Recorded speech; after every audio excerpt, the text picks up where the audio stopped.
সম্মানিত ভিউয়ার্স, দর্শক মহোদয়, মধ্যে আমরা 154 নম্বর ভিডিওতে জানবো কোনো ব্যক্তিকে ফাসেক, যা প্রকাশ্যে কবিরা গুনাহ করে, তাকে সম্মানের শব্দ ব্যবহার করা, সাইয়্যিদ ব্যবহার করা, সর্দার ব্যবহার করা, এই শব্দগুলো, অথবা কোনো বেদাতি যারা বেদাত করে তাদেরকে এভাবে সম্মানের শব্দ ব্যবহার করা, সর্দার, সাইয়্যিদ শব্দ ব্যবহার করা, এটা নিষিদ্ধ, এটা করা যাবে না। তো এটা করলে অন্যান্য ফাসেক, প্রকাশ্যে কবিরা গুনাহ করে ফাসেক কেরম বললে অন্যান্য ফাসেকরা সুযোগ পাবে।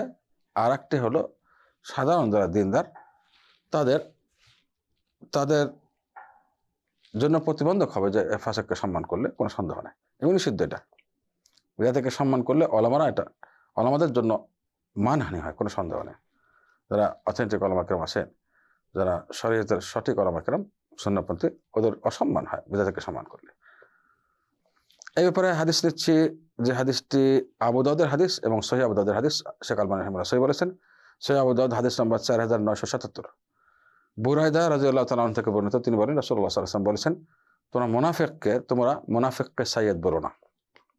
মুনাফিককে সাইয়্যিদ বলো না, কারণ যদি সে সাইয়্যিদ হয় তাহলে তোমরা আল্লাহ তাআলা আযজা ওয়া জালকে নারাজ করেছো। সে সাইয়্যিদ কেমনে হবে? সে সর্দার কেমনে হবে? মুনাফিক।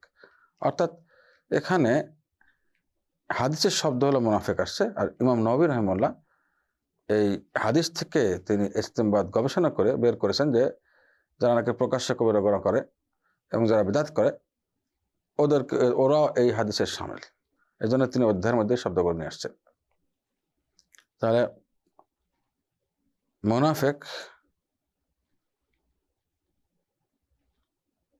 মুনাফিককে সাইয়্যিদ বলা যাবে না এবং তাকে সম্মান দেওয়া যাবে না। কোনো বেদাতিকে যারা প্রকাশ্যে বেদাত করে তাদেরকে সম্মান সাইয়্যিদ বা সর্দার বলা যাবে না, এবং যারা নাকি প্রকাশ্যে কবিরা গুনাহ করে অর্থাৎ যারা ফাসেক, ওদেরকে শব্দগুলো বলা যাবে না। আসসালামু আলাইকুম ওয়া রাহমাতুল্লাহি ওয়া বারাকাতুহু।